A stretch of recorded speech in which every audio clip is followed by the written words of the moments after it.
Salam alaikum.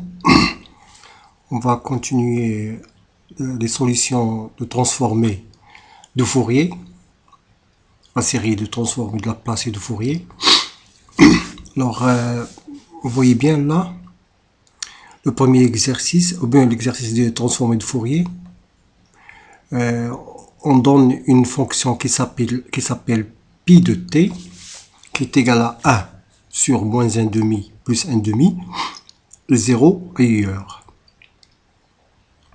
Donc, il nous demande de chercher les transformés de Fourier de ces fonctions-là, qui s'écrivent en fonction de pi, donner les transformés de Fourier de ces trois fonctions-là. À l'aide, bien sûr, il faut s'aider du transformé de Fourier de la fonction pi. Alors, rappelons d'abord qu'est-ce que c'est les transformés de Fourier, définition, vous voyez là. C'est l'intégrale entre moins l'infini plus l'infini exponentielle moins 2i pi st. Le s appartient à R cette fois-ci, f de t dt. C'est pas comme le cas transformé de Laplace où s est un complexe. Là, c'est un réel. Alors, on donne quelques résultats là. Transformé de Fourier de pi, c'est sinus pi s sur pi s. Transformé de Fourier de exponentielle moins b, valeur absolue de t, c'est cette fonction-là. Bon, etc., etc. Donc, il y a un tableau. Encore, les plus importants sont les transformés de Fourier des dérivés, de la dérivée k, transformé de la fonction de la dérivée k, c'est 2i pi s à la puissance k, transformé de Fourier de f. Et transformé de Fourier de tk fois f de t, c'est cette fonction-là. C'est-à-dire, alors attention, ça c'est la dérivée km de transformé de Fourier de f. Et donc ces relations-là sont données dans un tableau. Transformé Fourier de produit de convolution, c'est le produit transformé de Fourier, etc., etc. Donc c'est un tableau qu'on va utiliser. Alors donc, je vais aller regarder la correction. Je vais utiliser cette fonction, cette remarque-là.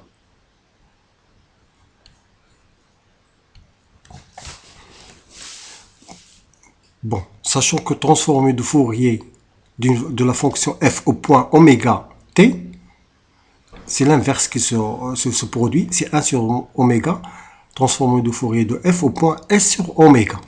Okay? On divise par oméga. Donc là, oméga c'est 1 demi. Attention, c'est pas t, c'est t moins 1. Donc je vais le mettre, je vais le mettre au point t moins 1. Donc, oméga c'est 1 demi, ça veut dire que 1 sur oméga c'est 2. Transformé de Fourier de p au point t moins 1, s sur oméga c'est 2s. Ok? Alors, si vous regardez transformé de Fourier de la translatée au point 1, il y a un certain exponentiel moins 2i pi s fois a, a c'est 1, qui apparaît. Le 2, il est là. Fois multiplié par transformé de Fourier de f. Qu'est-ce que j'applique?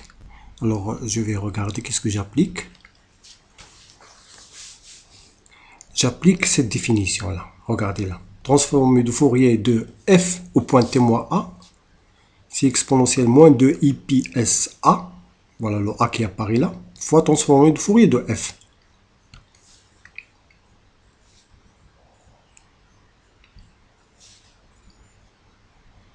Ok? Donc, c'est bien ce qu'on avait dit. Voilà. Donc, transformé de f, c'est sinus pi s sur pi s, mais attention au point 2s. Hein? Donc, 2s sur 2s. Okay. Transformé de Fourier de pi au point 2s. C'est sinus de pi s sur 2 pi s. Voilà, comme résultat. Bon, transformé de Fourier de t fois pi de t, j'applique la définition, le tableau, je regarde le tableau. Donc, je trouve que c'est moins 1 sur 2 et pi, la dérivée On dit la dérivée de transformée de Fourier de f, de pi, c'est-à-dire f et c'est pi. Donc vous avez que dériver sinus pi sur sinus pi s sur ps. Vous allez donc trouver pi cosinus pi s. Alors là, je vais descendre pour voir. Ok, vous allez trouver donc i sur 2 i pi s dérivé ps cosinus ps moins sinus ps sur ps. Donc vous le faites vous-même. Hein, okay. 1 sur 2 i pi, donc le i qui apparaît en haut et le moins qui disparaît. Donc 1 sur 2 i sur 2 de pi, i sur 2 pi, et voilà, ça c'est la dérivée. Okay. Bon, l'autre, si il faut le faire, donc c'est simple, regardez bien. Qu'est-ce qu'il demande? La transformation de Fourier de t carré pi de t. D'après le tableau, qu'est-ce qu'il faut faire? C'est t carré, là voilà, k égale à 2. Ça veut dire qu'il faut dériver deux fois. Dériver deux fois pi, sinus ps sur ps, parce que transformé de Fourier de pi, c'est sinus ps sur ps. Donc le fait deux fois, et là, il y a un certain 2 au carré. Ok, donc vous le faites vous-même, hein. Donc c'est facile. Alors, l'autre question.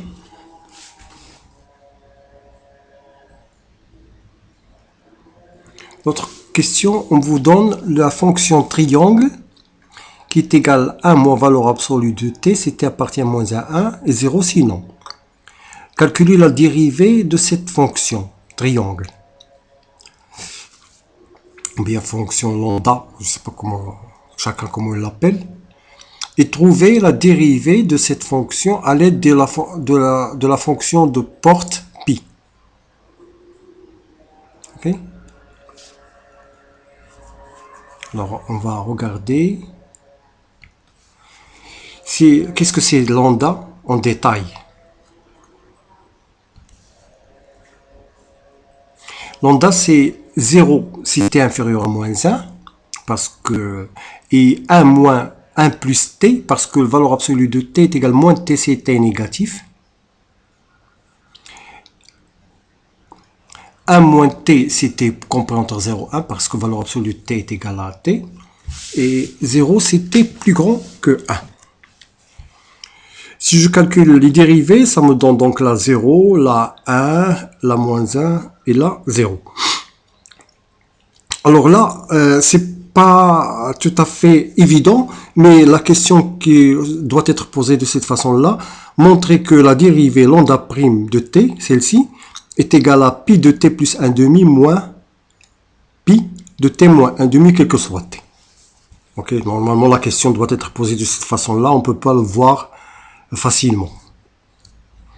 Alors on va vérifier est-ce que c'est juste. Donc il faut détailler tous les cas. Si t est inférieur à moins 1, t plus 1 demi, il est où? Il est inférieur à moins 1 demi. D'après la définition de pi, le pi de t plus 1 demi c'est 0, parce qu'il est égal à 1 seulement entre moins 1 demi et 1 demi. T moins 1 demi est inférieur à moins 1, parce que t est inférieur à moins 1, donc t moins 1 demi, inférieur à moins 3 demi. Je m'excuse, là, c'est moins 3 demi, moins 1 demi, c'est moins 3 demi. Mais dans tous les cas, pour la fonction porte au point t moins 1 demi, c'est 0. Ok. Donc lambda prime t est égal à 0 moins 0, c'est 0. Donc regardez, là c'est 0, et là c'est 0. Je vais regarder le deuxième cas. Si t est compris entre moins 1 et 0, lambda prime de t égale 1. Ok. Je vais regarder à quoi est égal pi de t plus 1 demi. Donc voilà, regardez bien, je vous laisse, ce n'est pas d'erreur. T plus 1 demi, il est inférieur à 1 demi, il est supérieur à moins 1 plus 1 demi, c'est-à-dire moins 1 demi. Donc pi de t plus 1 demi, c'est 1. Ok, parce que t plus 1,5 compris entre moins 1,5 et 1,5. T moins 1,5 est compris entre moins 3,5 et moins 1,5, donc c'est 0. Ok. Donc, lambda prime, donc 1 plus 0, ça donne 1. Donc, c'est ce qu'on a trouvé. Ok, ok. Donc, je vous laisse le soin de faire les autres cas. T compris entre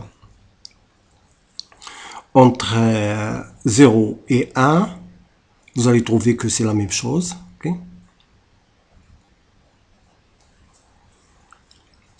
Là, je vous laisse le soin de le faire. Donc, les autres cas, c'est la même chose. Donc, essayez de le faire vous-même, hein, les deux autres cas. Donc là, il y a égalité. Donc, ça veut dire qu'on a montré que la dérivée de la fonction triangle est égale à pi de t plus 1,5 moins p de t moins 1,5. Ok. Alors, par conséquent, donc on a montré que la dérivée de la fonction triangle est égale à ça. Donc, si je calcule transformé de Fourier de la dérivée, ça serait transformé de Fourier de celle-là, moins transformé de Fourier de celle-là. J'applique le tableau parce qu'il y a là, c'est une translatée avec a égale moins 1,5. Et là, avec a égale 1,5. Donc, ça donne exponentielle IPS, parce que a égale moins 1,5, fois transformé de Fourier de pi, au point S. Là, c'est exponentielle moins IPS, parce que a égale moins 1,5. A égale 1,5 plutôt. Bon, donc Fourier de pi que je peux le mettre en facteur commun, exponentielle IPS moins IPS.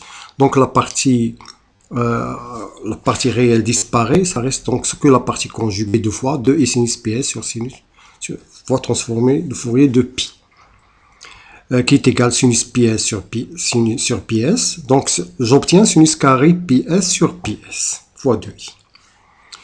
Alors n'oubliez pas, d'après le tableau, la transformée de la dérivée, c'est 2ips fois la transformée de Fourier de la fonction.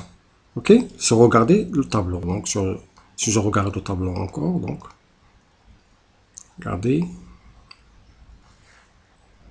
la relation entre la transformée de Fourier de la fonction et de la dérivée.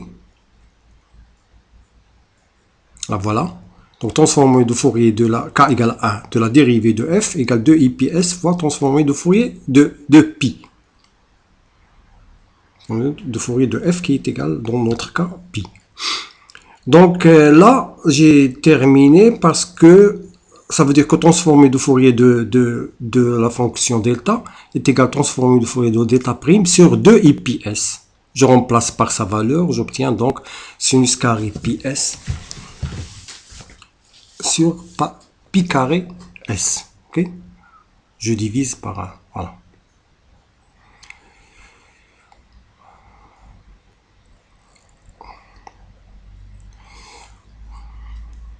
Oui, donc, alors, bon, il y a une question qui manque.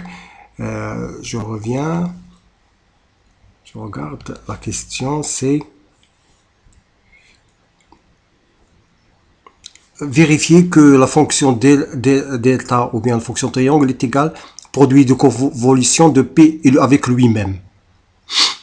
Là, qu'est-ce qu'on va faire? On va calculer la produit de convolution de P avec lui-même au point T et regarder ce qu'il est égal à la fonction triangle pour chaque cas. Donc pour chaque cas, T compris entre moins 1 et 0, entre inférieur à moins 1, entre 0 et 1, et lorsque T est supérieur à 1. Okay. Donc il y a 4 cas qu'il faut voir, que je dois calculer pi étoile pi. Alors là, regardez bien, faisons attention. Qu'est-ce que c'est pi étoile pi? Par définition, c'est l'intégrale entre moins l'infini plus l'infini de pi de s fois pi de t moins s ds. Comme pi c'est 1 entre moins 1,5 et 1,5 et 0 ailleurs, donc ça reste seulement entre moins 1,5 et 1,5. Le S, c'est la variable. Hein. OK? Alors, pour calculer cette intégrale, je dois obliger de faire des cas. Bon, regardez bien. Si t est inférieur à moins 1, on a trouvé que on a la définition de la fonction triangle, c'est 0. Triangle au point T, c'est 0. Je dois montrer que ça, c'est 0. Que P étoile P de T est égal à 0. Comment? Parce que si T est inférieur à moins 1, ce T moins S, je dois connaître dans quel intervalle elle est exactement. Donc, je remarque que T moins S, d'après ceci, il est compris entre... elle est plus petit que T plus 1,5, qui est le maximum. Alors, je m'excuse. Donc, T moins S, regardez là, il est plus petit que moins 1 plus 1,5, c'est-à-dire moins 1,5. Donc, par conséquent, pi de T moins S, c'est 0. Parce que la fonction porte, si T moins S elle est inférieure à moins 1,5, c'est 0. Donc, l'intégrale, ça serait 0. Entre moins 1,5 et 1,5 de P de T moins S. Le cas où T est inférieur à moins 1. Par contre, regardez bien, si T est compris entre moins 1 et 0, le T moins S, ce T moins S là, il va appartenir à T moins 1,5, T plus 1,5, parce que moins S appartient à moins 1,5, 1,5. Donc, qu'est-ce que je dois discuter? Je dois discuter ces deux points-là. Ils sont où? T moins 1,5, T plus 1,5. Ils sont où? Bon, T moins 1,5, il est compris entre... D'après la définition de T, qui est compris entre moins 1 et 0, T moins 1,5 est compris entre moins 3,5 moins 1,5, et T plus 1,5 compris entre moins 1,5 et 1,5. Parce que moins 1 plus 1,5, c'est moins 1,5, 0 plus 1,5, c'est 1,5. Okay? Donc, notre intégrale, qui entre, par définition, entre moins 1,5 et 1,5 de T moins S, il va pas, puisque le T moins S appartient, il s'arrête, il ne dépasse pas T plus 1,5, ok? Regardez bien, il ne dépasse pas T plus 1,5. Donc, je ne dois pas aller jusqu'à moins 1,5. Je dois m'arrêter seulement à T plus 1,5. Parce que T moins S n'appartient pas à l'intervalle entre T moins 1,5 et moins 1,5. Donc là, T moins S n'existe pas, il n'est pas là. Donc l'intégrale, ça sera entre moins 1,5 et T plus 1,5 qui est égal à plus T. Ok? Bon, dans le troisième cas, si T est compris entre 0 et 1, le T moins S, il appartient à T moins 1,5 T plus 1,5 toujours. Je regarde T moins 1,5, il est où? T moins 1,5, il est compris, d'après la définition de T, compris entre moins 1,5 et 1,5. Ok? Par contre, T plus 1,5, il est plus grand que 1,5. Donc, le T moins S, il va aller jusqu'à 1,5. Parce que le T plus 1,5, il est plus grand que 1,5. Donc, il s'arrête jusqu'à 1,5. Par contre, il ne va pas débuter à partir de moins 1,5. Il va débuter seulement à partir de T moins 1,5. Hein, parce que le T moins 1,5 est plus grand que moins 1,5. Ok, donc c'est un peu compliqué, mais c'est comme ça. Donc, le T moins S, puisque le T moins 1,5, il est plus grand que moins 1,5. Donc, et T moins S commence à partir de T moins 1,5 et pas. Donc, c'est pas la peine d'écrire à partir de moins 1,5, puisqu'il commence à partir de T moins 1,5. Donc, de T moins 1,5. Donc, le résultat, c'est 1. Okay. Donc, c'est un peu... Ce sont des cas à vérifier. 4 cas. Le quatrième cas aussi, donc fais-le. Donc, ça serait... Donc, finalement, je montre que pi étoile pi est égal à la fonction triangle. Donc, j'applique la définition d'après ce tableau. Fourier de delta, ou bien de fonction triangle, égale Fourier de pi étoile pi, produit de convolution. D'après le tableau, c'est le produit entre Fourier de pi avec lui-même. Donc ça veut dire, ça donne Fourier de pi au carré, c'est sinus carré pi s sur pi carré s carré. Alors donc regardez ces cas-là. Donc essayez de les revoir. Donc vous allez voir que c'est pas difficile parce que chaque fois, il faut regarder ce témoin S appartient à quel intervalle. Bon, s'il commence à partir de t-1,5 et t-1,5 il est plus grand que -1,5, donc il ne faut pas commencer à partir de -1,5. Il faut commencer seulement à partir de t-1,5. L'autre cas, il s'arrête jusqu'à t plus 1,5, mais t plus 1,5 il est... Bon, par exemple, ce cas-là, là, les deux termes sont inférieurs à -1,5, donc ça c'est 0. Donc, donc essayez de... Il n'est pas facile, mais essayez de le refaire encore une autre fois. Ok? Donc on continue donc la prochaine fois. J'espère.